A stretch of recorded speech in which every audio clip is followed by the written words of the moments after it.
Olá, muito boa noite! Está no ar mais uma edição do Fora do Ar, os bastidores da notícia. Edição desse sábado, aliás, dessa sexta-feira, hoje um dia diferente, sexta-feira, dia 10 de fevereiro de 2023. Daqui a pouquinho estarão chegando nossos convidados, o Ale Vanin, o analista político, e também o Edinho Soares, o radialista, o meu parceiro de lives. Então daqui a pouquinho estarão chegando o Ale Vanin e o Edinho Soares. Hoje que vamos falar de vários assuntos. Daqui a pouquinho então vai estar chegando o Edinho e também o Ale Vanin. Vamos ver daqui a pouquinho se eles estão chegando aqui. Então, seja muito bem-vindo. Curta a nossa live aqui. Compartilhe, já que são 8 horas mais 1 minuto. Alguns nossos destaques. O deputado federal Maurício Marcon diz que Bahia é lugar sujo de pobreza. Ele defendeu outras teses. Ele falou que não foi bem isso que quis dizer e foi distorcido. Daqui a pouquinho, então, vamos saber a opinião do Ale Vanin e do Edinho Soares, que daqui a pouquinho estarão chegando. O PDT expulsou o vereador licenciado Ricardo Darneluz. Também é destaque na nossa live sobre os atos golpistas de destruição na sede dos três poderes que completaram recentemente um mês. Então, daqui a pouquinho, também é destaque do governo Lula, que colocou sigilo e imagens com invasão no Palácio do Planalto. Vamos saber o que isso quer dizer, esse sigilo das imagens. Também é destaque, Campos Neto defende autonomia, isso mesmo, autonomia do Banco Central após críticas de Lula. Aí a Leveria está chegando, também o Edinho Soares. Edinho Soares, tudo contigo? Boa noite. Boa noite a todos que estão nos acompanhando. Mais uma vez, esse prazer imenso de nós estar aqui. A gente vai só regular um pouquinho mais aqui a câmera, ajustar a altura, para nós dar início, então, a mais um dos nossos encontros, né? Mais uma live, hoje exclusivamente nessa sexta-feira, para pautar aí os assuntos, né, que ao longo dessa semana foram construindo a história das notícias no cenário político brasileiro, Ivan. E muitas notícias. Ale Vanin, nosso convidado de hoje, seja bem-vindo. Boa noite, tudo bem contigo? Boa noite, Ivan. Boa noite, Edinho, e a todos que estão presentes e na audiência da participação do Bastidores da Notícia. É uma satisfação e um privilégio estar com os amigos. Então, seja muito bem-vindo nessa sexta-feira. Hoje é sexta-feira, dia 10 de fevereiro. Edinho e Ale, eu estava dando alguns destaques, porque até repetir sobre eles. Ó, o deputado federal Maurício Marcon diz que Bahia é lugar sujo e de pobreza. Mas, segundo o parlamentar, não foi bem isso que ele quis dizer. O PDT expulsou o vereador licenciado Ricardo Darneluz. Vamos também falar sobre isso. Os atos golpistas completaram um mês. O que mudou de lá para cá? O governo Lula que colocou sigilo nas imagens do Palácio do Planalto. Quem falou que não usava o sigilo, já está utilizando o sigilo. O Campos Neto defende a autonomia do Banco Central após críticas de Lula. E Lula está se reunindo com Biden e agradece por defesa da democracia. Daqui a pouquinho vai estar o Biden e Lula falando dessa reunião, já que é 8 horas e 4 minutos. Lá nos Estados Unidos é 10h04, se não me engano, 10h04. Daqui a pouquinho vai, então, vamos ver o que o Lula pode falar. Mas, Edinho, a gente pode começar sobre o deputado federal Maurício Marcon. Será que ele falou demais ou foi mal interpretado na sua live semanal, né, no último domingo? Dentro da sua característica, né, fazendo as suas ações, né, um comentário talvez infeliz para o momento, mas que apontou, né, para um grupo social que faz parte dentro do nosso contexto nacional e dentro das características, né, da Bahia, um clima tropical diferente das características do nosso clima, que aqui nós temos um clima subtropical, né, uma temperatura mais temperada. Lá, um outro um outro fator climático, né, muito evidente. E aí surgiu, né, um momento de uma análise, né, sobre organização, né, social aí dentro de higiene, limpeza de cidade e tal. E aí ocorreu, né, esse comentário que chama a atenção pela repercussão e a dimensão que tomou. Nacional, pelo, né? É isso, e pelo rapidamente o rechaçamento, né, do mesmo, né, a busca do rechaçamento do mesmo, até inclusive com figuras de políticas nacionais de relevância, Joaquim né, já Barbosa. duramente, né, isso, Joaquim Barbosa é um exemplo, duramente tecendo críticas, né, para esse comentário, inclusive pessoas fazendo defesa. Eu acredito que esses desdobramentos eles vão continuar ocorrendo, porque a característica política do deputado ela é nessa linha.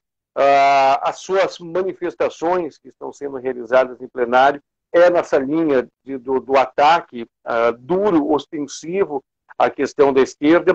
As suas ideias liberalistas, né? A sua ideia liberalistas da liberdade econômica, as essências adquiridas dentro do Partido Novo e das oriundas, né, da sua faculdade. Ele é formado em economia, inclusive tem formação, né, um grupo de pessoas que foram formandos ao entorno dele que defendem, né, essa tese e junto com o discurso, né, um pouco carregado de inflamado, acontece essas distorções e foi uma situação que colocou, né, a sociedade caxiense, projetou a cidade de um modo distorcido pelas questões de associatividade, né, que as pessoas podem vir a fazer sobre tudo isso. Acho que é um ponto muito interessante de nós fazermos essa análise, porque nós temos que trabalhar cada vez mais a essência, né, de unidade como nação unificada.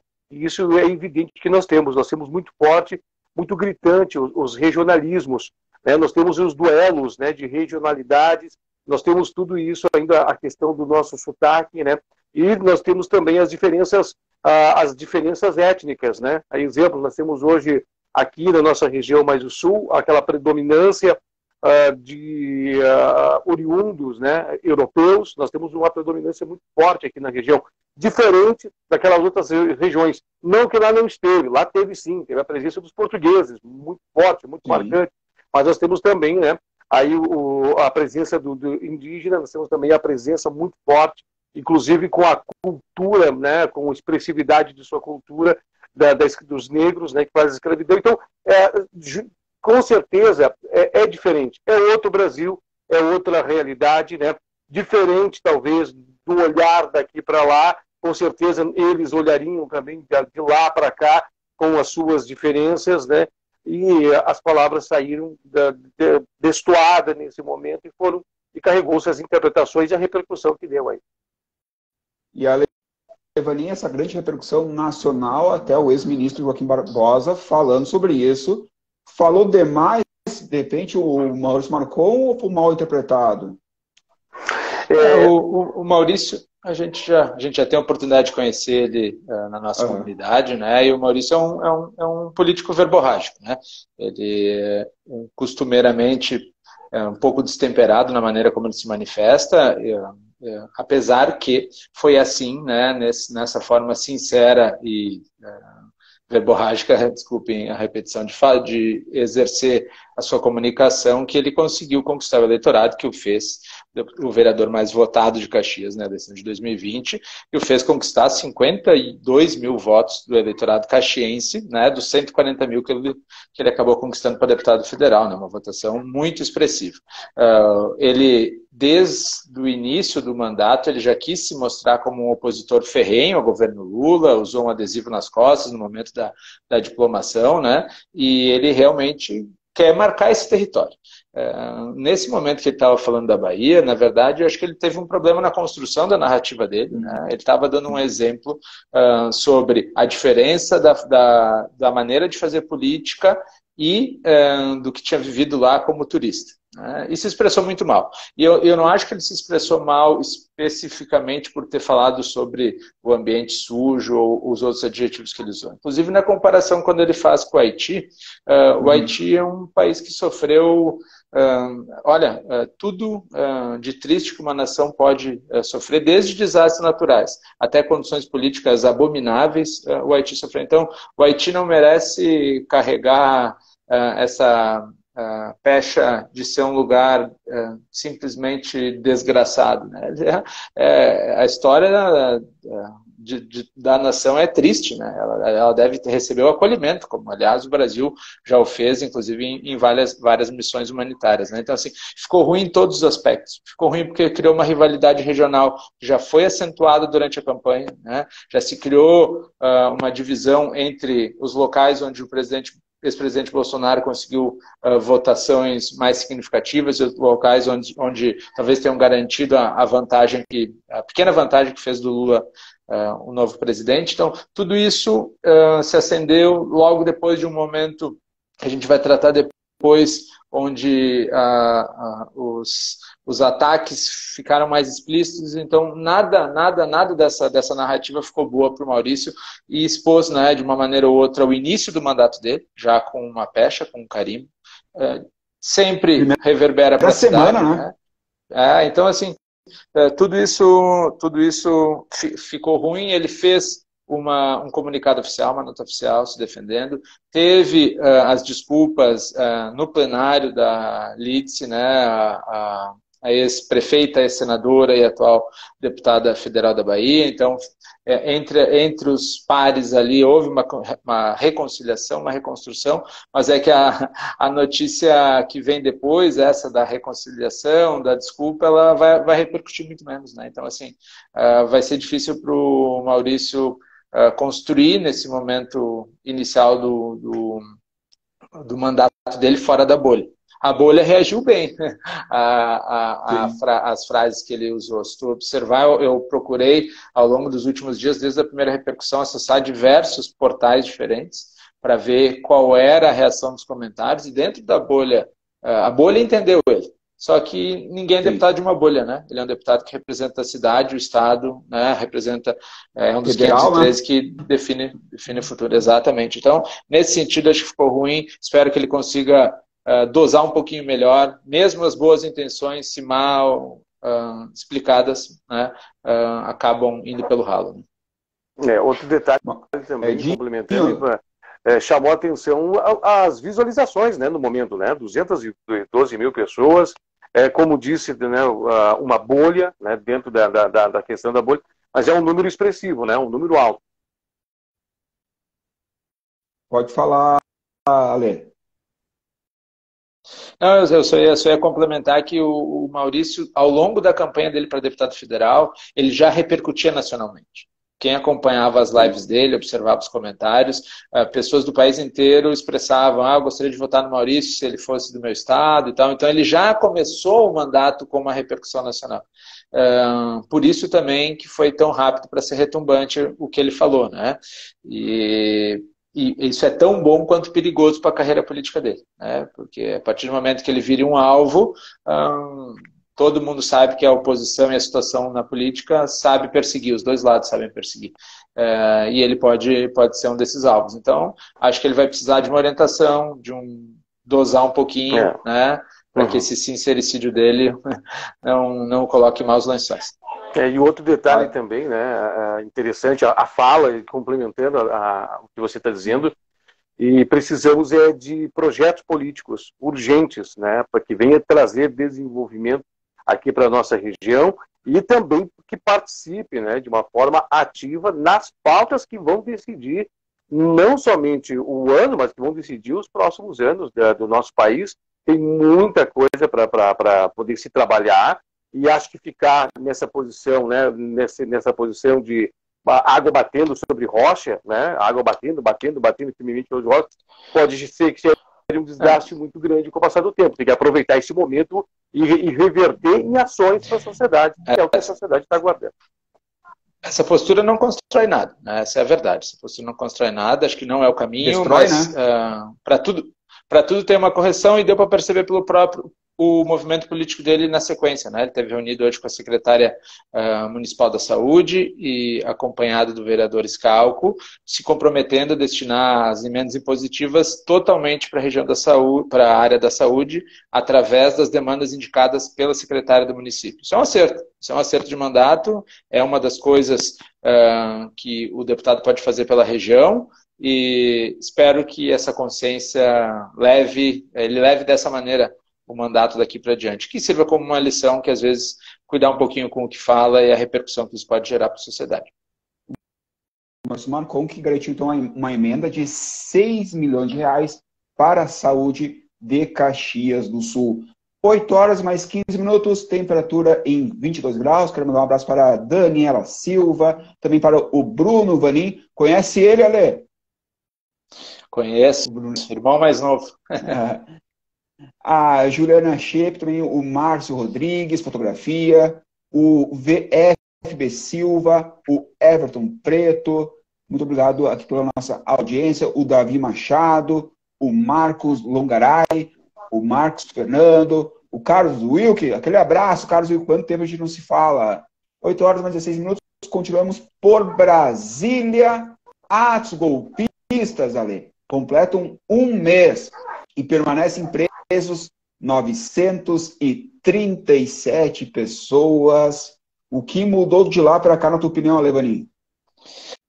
Bom, primeiro que acho que é um dos episódios mais tristes da nossa República, né? Por vários motivos. A depredação, a atitude de vândalos enlouquecidos, né? Em busca de algo que não se entendia bem o que era. A revolta contra determinadas posturas de políticos, de instituições, ela é natural, acho que é um direito de todo mundo exercer a sua voz, mas não da maneira como foi feita. E eu percebi ali que foi um movimento de manada muito grande. E desses 1.000 pessoas mais ou menos que continuam presas, né? Eu tenho certeza que tem muita gente ali que já deve estar muito arrependida do que fez, né? Não por ter tentado fazer um movimento contra alguma coisa, mas pela forma como ele culminou, né? A gente pode questionar algumas ideias tresloucadas que tinham no meio do caminho, algumas coisas que antidemocráticas, inclusive, mas eu tenho certeza que no meio daquele grupo ali tinham pessoas que foram sendo levadas pela emoção, né? Foram sendo convencidos por esse movimento de manada, né?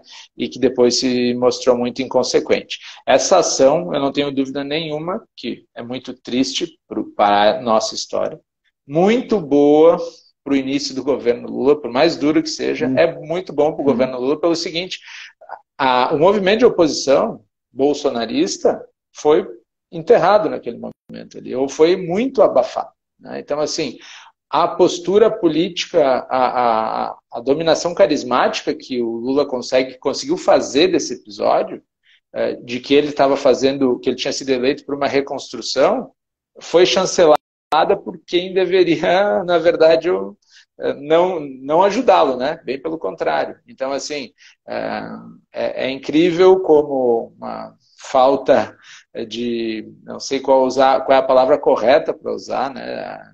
Qual é a noção que uma pessoa que planeja, coerência, que organizar, que financiar. Exatamente. O que passa na cabeça de alguém que fez isso. Noção, né? Porque, noção, porque se eles objetivavam qualquer coisa positiva ou de engrandecimento ou de fortalecimento da oposição, na verdade ela foi quase dissolvida. Ela vai ter que se reconstruir agora para ganhar novamente estrutura para poder fazer uma oposição de maneira digna, né? A própria reação de vários deputados e senadores eleitos da oposição já foi de que não podia ter acontecido algo pior, né? E para o governo, apesar de uma ação dura no patrimônio, né, digamos, do país, para a repercussão política foi boa. Então, é um movimento triste, né, e que a gente espera nunca mais vê-lo se repetir e que também possa se acalmar a partir disso todas as ações. As ações, às vezes, um pouco exageradas por parte do Supremo Tribunal Federal, que levaram o movimento a crescer, né? Porque a resistência, quando ela é muito enfrentada, ela também acaba dando espaço para os radicais. que o governo realmente use o slogan que ele está usando, de ser uma reconstrução, né? E que esses movimentos políticos sejam mais assertivos e muito menos violentos, né? Edinho, um mês, atos golpistas, desses atos golpistas, terroristas, recentemente até nós comentamos sobre isso também, né? Que foi benéfico para o governo Lula. Até isso foi benéfico dessas ações, Edinho. Eu acho que é interessante nós também aproveitar toda a fala que já foi construída, que o Ali comentou, você estava comentando, e somado ao que nós já falamos na live anterior, para nós aproveitar esse momento e olhar, né, o quanto o Bolsonaro perde pelas suas próprias atitudes. Né, o quanto o Jair Bolsonaro, ele juntamente com um grupo de pessoas em torno dele, a partir da sua família, faz de tudo para se sabotar, faz de tudo para errar. Exemplo, se nós formos ver, né, a diferença na eleição foi 1 milhão e poucos mil votos, né, 1 milhão e 200 mil votos. Né, é algo muito pequeno a se tratar de uma natureza de um país com toda a quantidade de votos. Então mostrou que a direita estava viva, né, há uma direita, há um direitismo vivo. Era o momento que ele poderia aproveitar isso, né, e solidificar ao entorno dele, né, essas pessoas. Não estou falando daquele extremismo que a gente viu ali na questão de Brasília, né, porque aquilo ali, realmente, como o Ali disse, uma massa de manobra. Esses movimentos, inclusive esse grupo já estava, já desde a época da Dilma Rousseff, 2013, 2014, 2016, eles estavam se encorpando e eles estavam procurando um líder, estavam procurando um local para soltar o raio, né? Estavam procurando um para-raio, encontraram um para-raio que pulverizou, né? Inclusive fazendo o Bolsonaro se permitiu, ao longo de todos os anos, receber, né, esse lacre de que com ele ia dar certo a história de militarismo, né, dentro do país, e os militares estavam no poder. Ele montou nesse cavalo e montou no cavalo errado, né? Montou num cavalo que em Síria não estava afivelada devidamente, né? Cinchada, como diz na linguagem do gaúcho,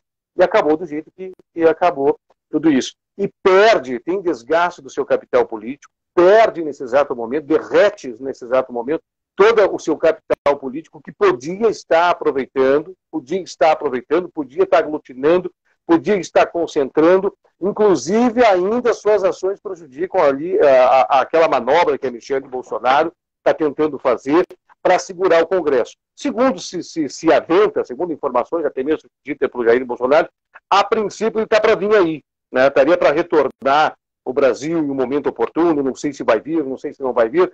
Foi palavras que chegaram aqui no Brasil que tem isso essa possibilidade. Pode ir, né? Isso.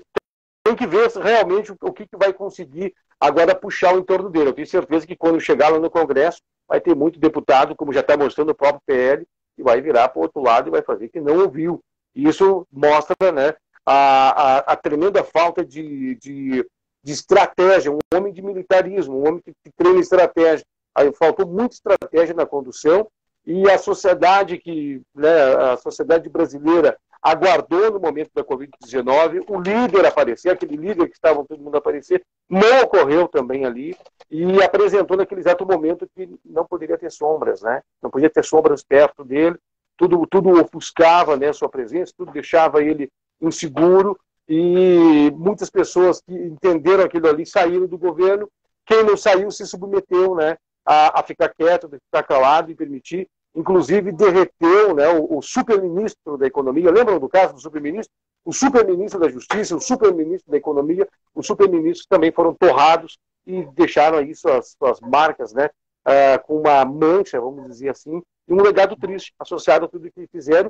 E ainda para fechar tudo isso, essa possibilidade, vamos tratar assim como possibilidade, né, porque há uma apuração, há uma documentação, mas essa possibilidade desse golpe iminente no país. Só uma informação, agora são 8 horas e 24 minutos, começou o Lula a falar após a reunião do John Biden. Então o Lula está agora se pronunciando numa coletiva de imprensa em Washington, na Casa Branca. Então essa informação que o Lula já está se manifestando sobre esse encontro e a informação que talvez em 2024 o presidente dos Estados Unidos, John Biden, venha para o Brasil. Quer fazer mais algum complemento, Edinho? Eu posso passar para o Alê? Não, fica tranquilo, pode comentar para ali, mas assim, faz tempo que nós não vemos Eu não tenho registro na história de nós termos um presidente americano em solo brasileiro. Seria muito interessante. Mas o Lula é estratégico, né? O Lula está indo Obama foi o último, eu acho, né? Acredito que tenha sido. O Lula, inclusive, né? O Lula, inclusive, né? Está indo agora para buscar capital. Justamente para a questão aí da Amazônia, né? Da Amazônia. Acho que é muito interessante tudo isso. E claro que, evidentemente, nós vamos precisar de trabalhar muito o aperfeiçoamento da técnica, da tecnologia nacional. Temos que ficar pensando muito nisso. Nós estamos vendo uma mudança radical no mundo que está acontecendo, uma mudança, uma transformação incrível que está acontecendo no primeiro mundo. Né? O primeiro mundo está partindo para uma outra, vamos dizer assim, uma versão 4.0, se não se pode dizer 5.0, e nós estamos ainda trabalhando com versões antigas de técnicas, né, de tecnologias. Então nós vamos ter que começar a olhar para tudo isso aí, porque há um grandioso risco de que o Brasil realmente receba esse lacre, seja somente isso, né, dentro do cenário global, e nós sejamos simplesmente um celeiro do mundo, né, os fornecedores de alimento para o mundo, coisa que deixaria nós sem uma possibilidade de um crescimento em outras áreas. Nós temos muito a crescer, muito a desenvolver, a educação, temos que reparar, temos que fazer uma reconstrução nacional, nós temos também que buscar, né, dentro do nosso país, né, nós temos que buscar agora a infraestrutura, né, na verdade precisaríamos de uma nova infra, mas temos que, pelo menos, salvar a pouca infra que se tem, né, ou a infra antiga que se tem. Nós precisamos urgentemente de tudo isso para poder botar esse país no rodar. Ale, o Edinho comentou antes sobre autossabotagem e faltou estrategista na condução. Concorda com ele, essa autossabotagem e uma falta de estratégia na condução do governo Bolsonaro? Um dos principais problemas que eu percebi ao longo do governo Bolsonaro foi a forma de se comunicar. Né? E isso é muito importante na condução de um governo. Né? Teve momentos que, se o Bolsonaro não tivesse falado, a crise não teria acontecido, porque o governo dele tem acertos em variadas áreas e conduções por exemplo, em relação à forma como as estatais foram tratadas, sem casos de corrupção, a redução de ministérios. Bom, a gente teria várias coisas que fizeram basicamente 50% do eleitorado confiar novamente a ele o voto. Só que os erros de condução e de comunicação foram gigantescos, né? A ponto de ele perder votos dentro de seu eleitorado. Eu sempre digo, na minha análise de números eleitorais, Bolsonaro deixou de ganhar a eleição no seu próprio território. O Bolsonaro não perdeu a eleição pela diferença que o Lula conseguiu fazer no Nordeste.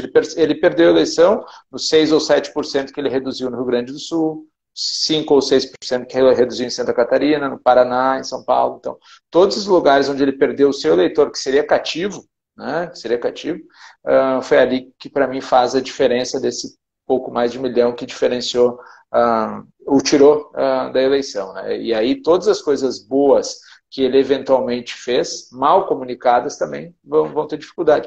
E a prova é a eleição dos ministros dele, basicamente todos que foram candidatos a senador foram eleitos, o Tarcísio como governador de São Paulo, né? Então, tudo isso é repercussão de quem identificou, dentro do eleitorado dele, um bom trabalho.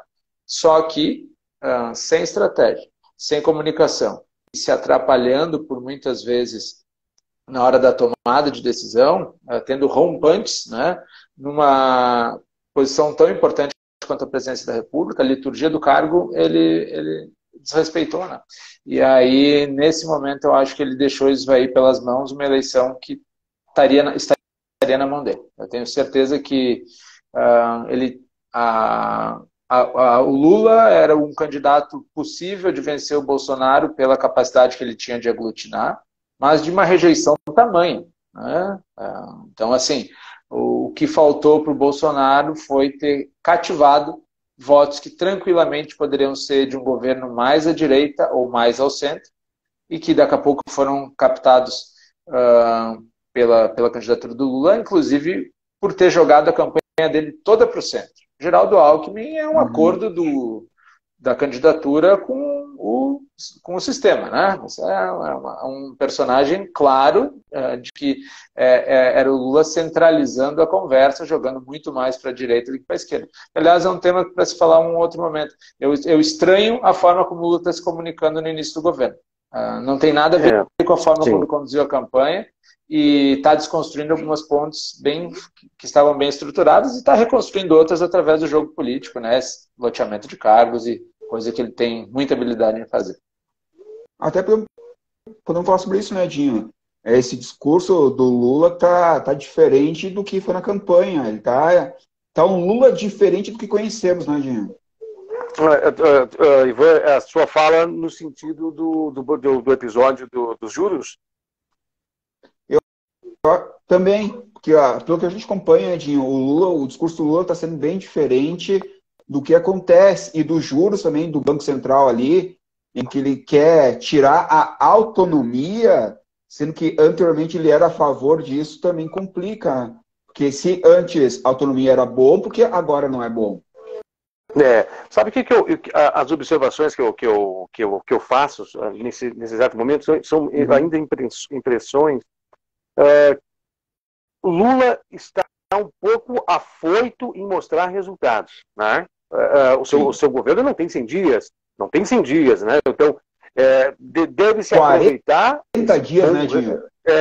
Deve-se aproveitar esse bom relacionamento com o Congresso e começar a aprovar as medidas que têm que ser aprovadas para formatar e dar cara à postura do governo que ele quer fazer, para depois, né, começar a fazer. E dá para ver, até eu gostei muito da fala do Ali também, dá para enxergar, pelo menos eu observo nesse sentido, até vocês podem me complementar, que a ânsia de mostrar resultado está fazendo essas coisas, né, ficarem, de certa forma, distorcidas. Né, esse querer de acelerar a economia, esse querer que o consumo retorne, né, com as dificuldades econômicas que todos nós temos, com essa inflação ao nível que está, o preço, né, o preço Brasil está muito caro, né, muito elevado, muito alto. Então, tudo isso tirou o poder de compra das pessoas, né, nós temos hoje praticamente um salário pagando somente a cesta básica, né, um salário inteiro para poder custear valores de cesta básica. E como é que as famílias estão fazendo? Como é que estrutura-se tudo isso? Mas a contrapartida também percebe-se que precisa urgentemente estruturar-se, né, as políticas públicas.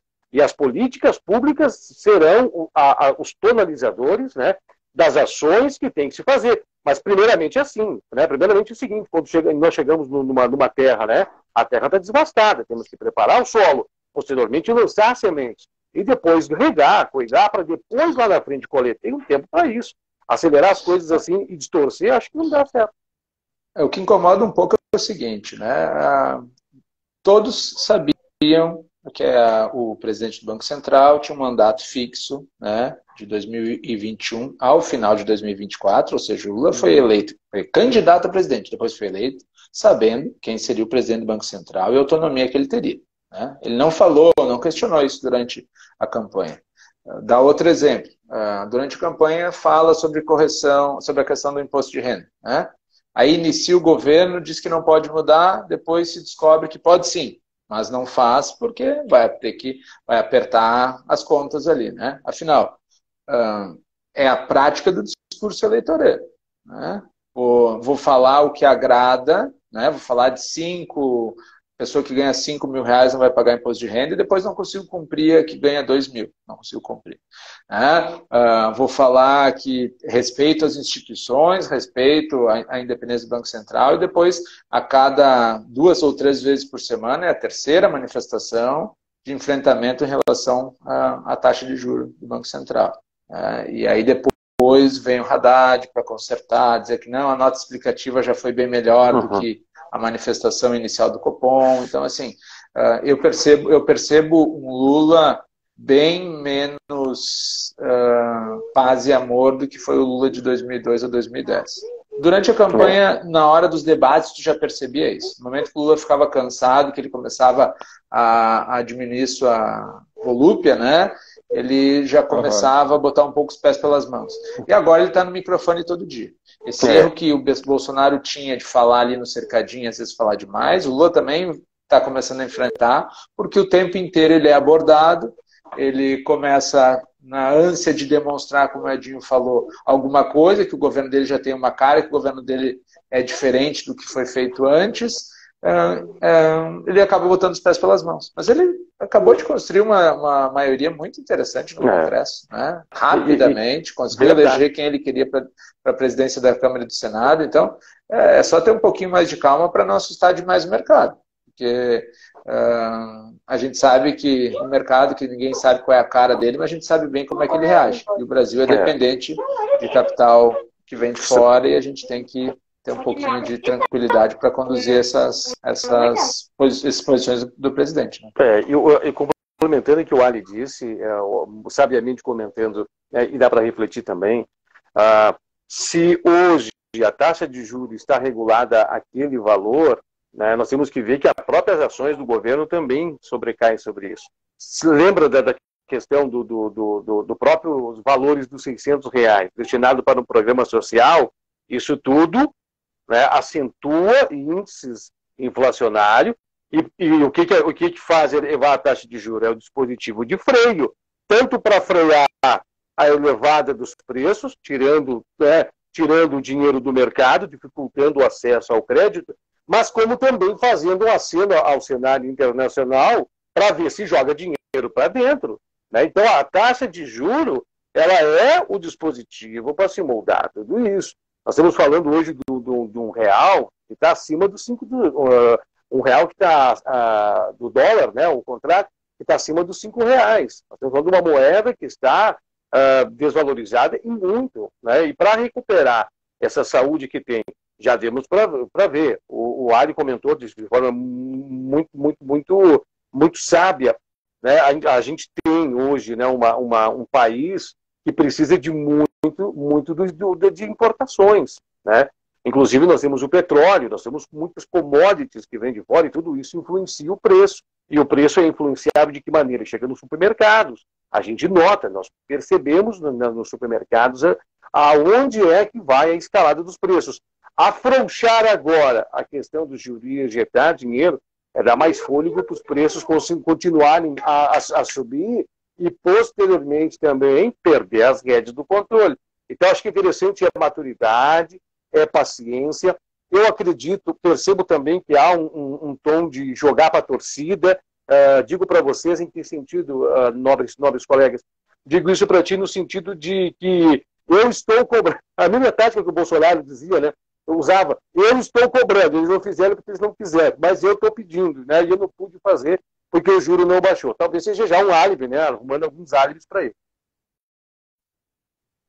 Mandar um abraço para o Jerônimo Dani, também o Michel Sken, o Robson Cabral também nos acompanhando. Então, muita gente nos vendo nesta super live. O Emer, também o Judo Pires, o Ritmo Judô, o pessoal do Judô nos acompanhando. O Maicon Constant, e o Ale conhece muito bem esse pessoal do Judô, né, Ale?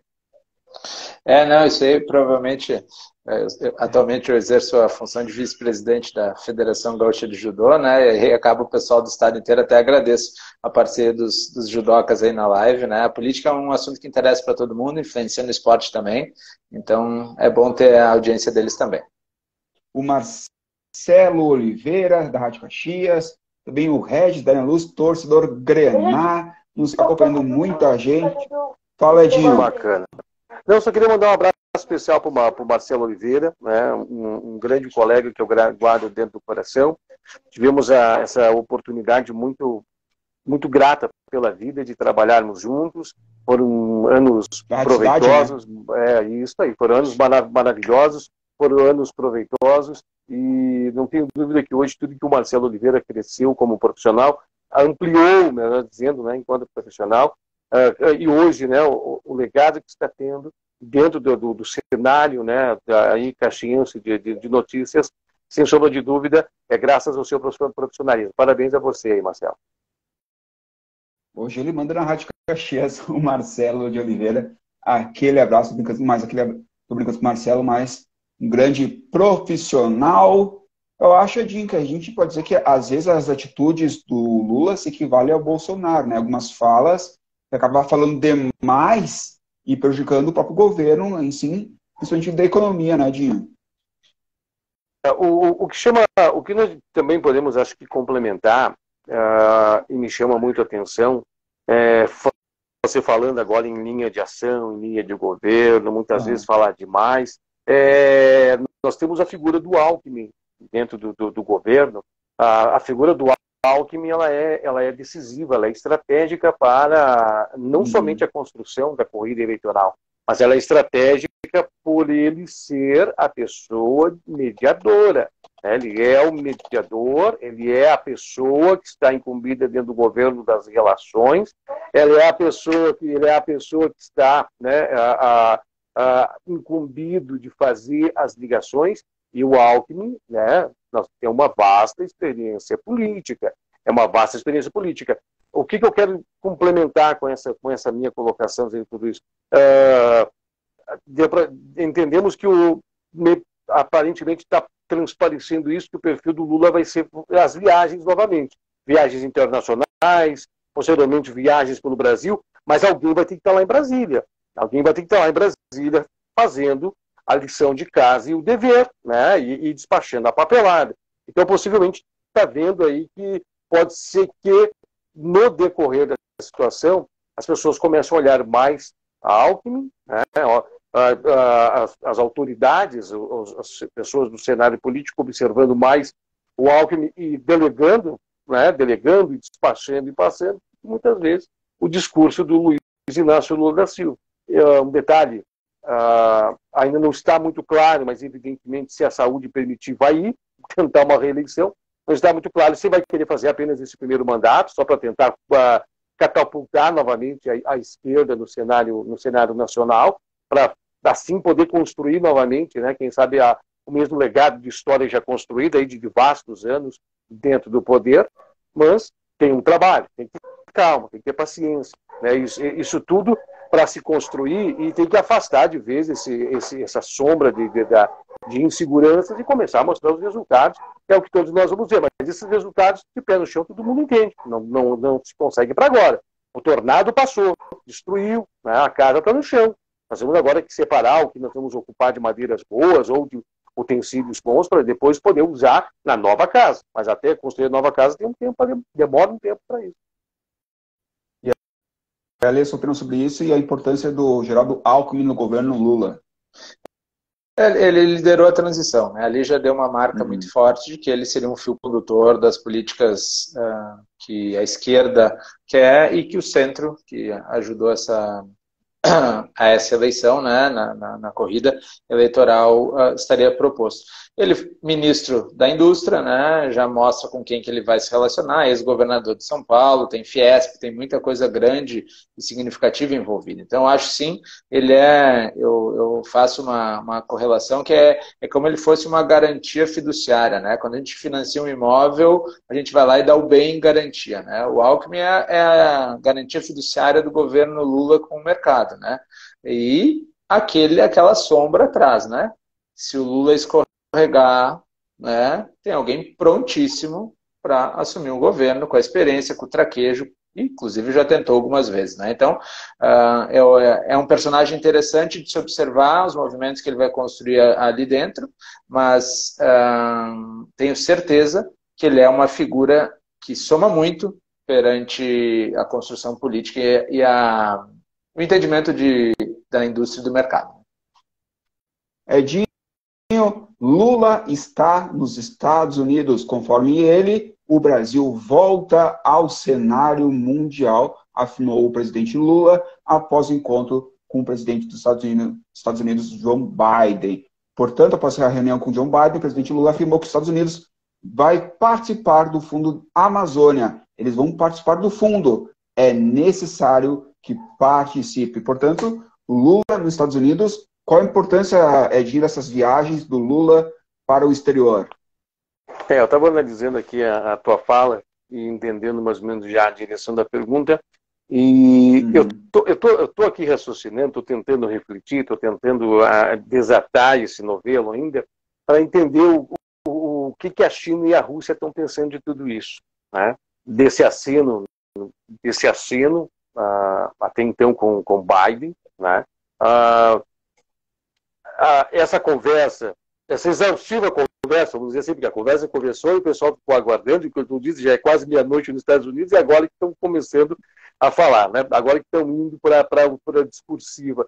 Os acordos que estão sendo firmados, né, o que foi dialogado dentro daquela sala, tenho certeza que para se adquirir um fundo Amazônia, né, Ivan, estavam cogitando 20 bilhões de dólares. Eu não sei se isso é esse o valor que está sendo ainda. Só vou fazer uma correção minha, que eu errei.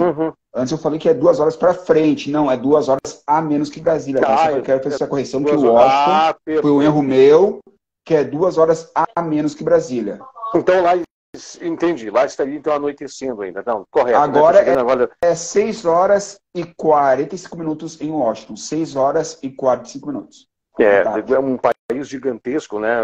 Deve ter de 4 a 5 fusos horários, dependendo do ponto aí em que se encontra dentro do país. Mas é assim, os resultados que virão ali, os contratos que firmarão ali, poderão atender a balança econômica. Eu não sei se os meus colegas vão ter o mesmo entendimento, mas eu estava esperando uma proximidade maior com a China, né? Eu estava esperando um aceno com a questão da China. E a gente viu já o primeiro movimento do Lula, e o Lula não parou, vamos dizer assim, talvez não refletiu sobre isso, mas talvez as pessoas não perceberam aquele projeto de unificação da América Latina, né, num poderoso e forte player, um poderoso mercado unificado, né, com agora até mesmo com a possível moeda, né, digital. Isso está vivo, né, está muito vivo essa ideia, né, de estruturar a América inteira para ser uma unidade, né, muito estruturada. Mas isso tudo eu imaginava num relacionamento com China, né, até porque os chineses estão famintos, estão ainda com a máquina, né, a máquina de processamento a todo vapor, e isso aí precisa de diversos tipos de commodities, diversos tipos de capitais que nós possamos imaginar. Eu achei que a proximidade ia ser ali. Mas, por enquanto, os acenos, né, estão sendo com os Estados Unidos. A princípio, pode ser que eu esteja errado, né, mas a princípio mostra-se essa viagem até lá, primeiramente indo para lá, que os acenos estão sendo realizados com os americanos. O Biden, muito diferente do Trump. Se fosse Trump, eu acho que esse aceno já não teria acontecido, essa viagem não teria acontecido. Mas vamos ver os resultados que isso vai dar. Se esse valor vindo para o Fundo Amazônia, né, o Fundo Amazônia, já deixa muito caracterizado que esse projeto, né, de acabar com o desmatamento até 2030, esse projeto de blindar toda essa região ali da Amazônia, pode ser que surja um efeito muito positivo para frente, até para as economias verdes. O Brasil tem que ser para ser tudo, tem tudo para ser, né, o destaque no cenário global, como primeira potência, né, verde aí dentro da economia global. Só trabalhar para isso. E antes do Ale falar, o nome, imagino, do filho, nos Estados Unidos, Lula fala em trabalhar pela paz no conflito entre Rússia e Ucrânia, Ale. É o filhão?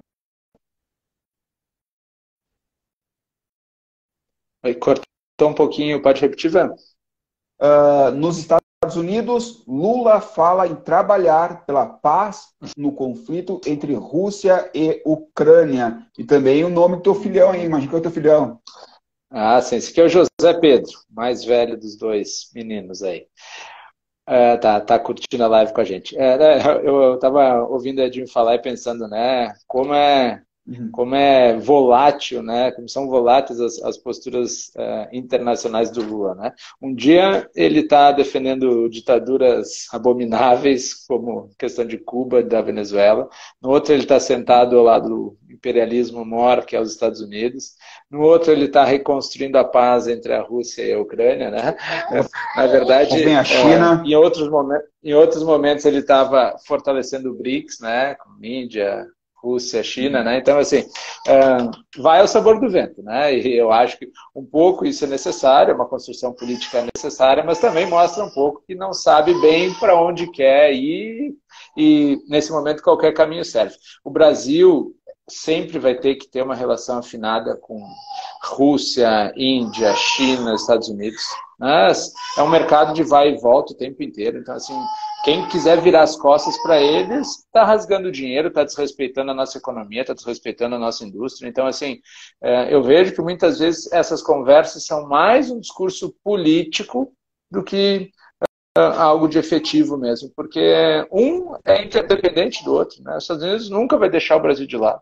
Por mais que tenha problemas de relação política. O governo Bolsonaro passou por 2 anos do governo Trump, extremamente alinhados, né? 2 governos do Biden, que a distância, na verdade, se construiu pela proximidade com o Trump, nem exatamente pelo restante, né?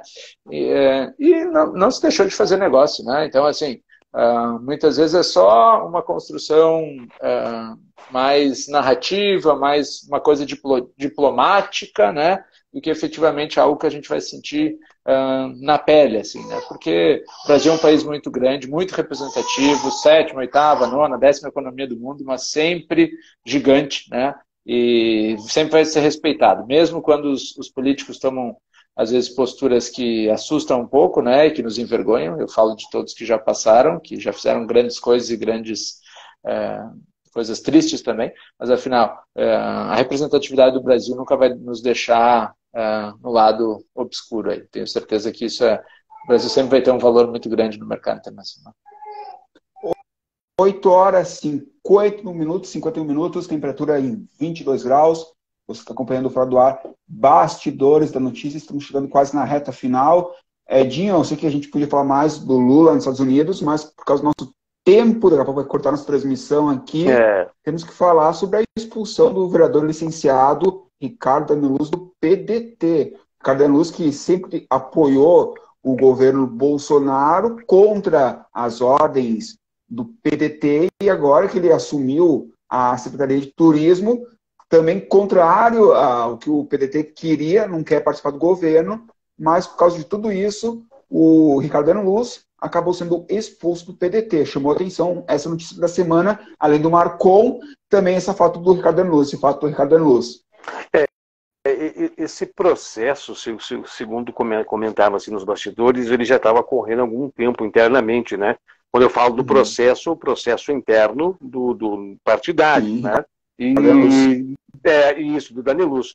Porque, segundo alguns falos, né, o Daneluz cometeu arbitrariedades partidárias, né? Fez trocas de votos, desconsiderando o que tinha sido determinado ou ajustado via bancada, né, via acerto de linha estrutural, de estratégia do próprio partido. Então ele destoou de tudo isso. Até foi muito visível, né? Hoje nós temos o PDT tem essa característica de esquerda, ou vamos botar assim, um centrismo mais à esquerda, né? E nós vimos a postura, né? A postura do Daneluz muito centrado com a extrema-direita, né? Inclusive nós vimos nas manifestações aqui, ele presente aqui em Caxias do Sul, nas manifestações pró-Bolsonaro, aquelas manifestações pró-democracia, né? Que de defesa da democracia e tal, nós tínhamos muito a presença dele. Nós vimos a presença dele em palanques, né, do PL, presente, muitas movimentações. Então, tudo isso foi o estopim para ocorrer aquilo, né? Eu não sei se o processo chegou ao seu final nesse período, né, nesse período em que ele vai para a linha de governo, né, com essa intenção de trazer o PDT para dentro do governo do Adiló de Domênico, né, ou se as relações não se abalam. Se a ideia da Lodi Domênico era justamente ter uma pessoa que tem uma representatividade aí no interior, uma pessoa que ele já conhece de muitos anos, de uma boa estratégia para conduzir a pasta, né? Então fica essas questões de entendimento. Mas agora sim, até eu acho que o Ali também gosta de falar sobre a política no cenário caxiense, mas a gente está vendo tanto o PDT como o MDB, partidos que estão totalmente desestruturados, né? Partidos que estão estão em transição de caciques, né? Os velhos caciques já estão passando o bastão. Só que na passagem de bastão, as pessoas que vão receber o bastão, nós temos umas 2, 3 figuras, mas que não representam a magnitude e o tamanho desses partidos. Então, ocorreu também a saída do Nespolo dentro do PDT, né? A gente vê que fragmentou ainda mais. O PDT, nesses próximos dias, esses próximos meses, vamos dizer assim, vai ter uma eleição interna. Então, nós temos 2 correntes dentro do PT que vão tentar duelar pelo PDT Caxias. Até uma confusão com o Lucas Diel, né? E agora... O Lucas Diel assumiu ali. Isso, ainda mais tem esse cenário do Lucas ali também, tem todas essas questões aqui. Então, assim, não é bom para o PDT isso, no momento que tinha que estar mais robusto, mais estruturado, porque nós estamos vendo oportunidades dentro do cenário caxiense. Eu vou passar para o Ali, até para o Ali comentar um pouco também, para nós poder fazer uma fusão de pensamento. Isso aí. Bom, o PDT é um partido turbulento por natureza. Em Caxias do Sul, mais ainda. Se a gente reconstruir a história do PDT dentro da cidade, a gente vai começar lá desde o início dos anos 90, a candidatura lá do Darwin Corsetti, das participações do Mansueto, que por vezes parecia estar dentro do PDT, saindo do PFL na época, né? E depois desistindo de candidaturas a prefeito de 96, como foi o caso. Desde lá, o PDT sempre teve problemas e turbulências.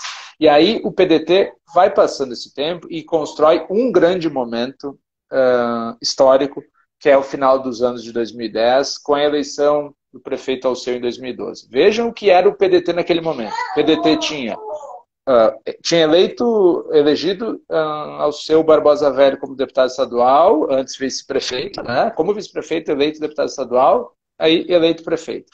Vinícius Ribeiro, eleito deputado estadual como suplente, assumindo na Assembleia. Na Câmara de Vereadores, Washington, vereador mais votado, e depois que chega a assumir a Câmara Federal. Gustavo Toigo, né? Virgílio Costa. Então, foi um partido que viveu uma ascensão muito significativa a partir do final dos anos 2008, 9, 10, ali, né? Chegando à prefeitura.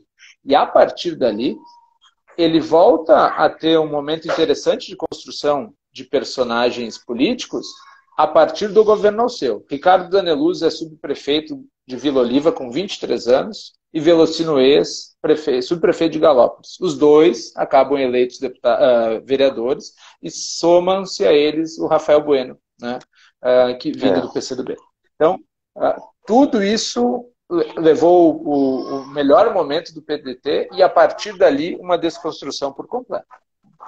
Nespolo não consegue a sucessão do mandato de Alceu, numa eleição ganha no primeiro turno, que escapou pelas mãos, e aí no segundo turno não tinha mesmo como ganhar, né? Não tinha como, aí a conta não fechava, mas a eleição do primeiro turno estava na mão do Nespolo, e teve um problema de condução muito claro, né?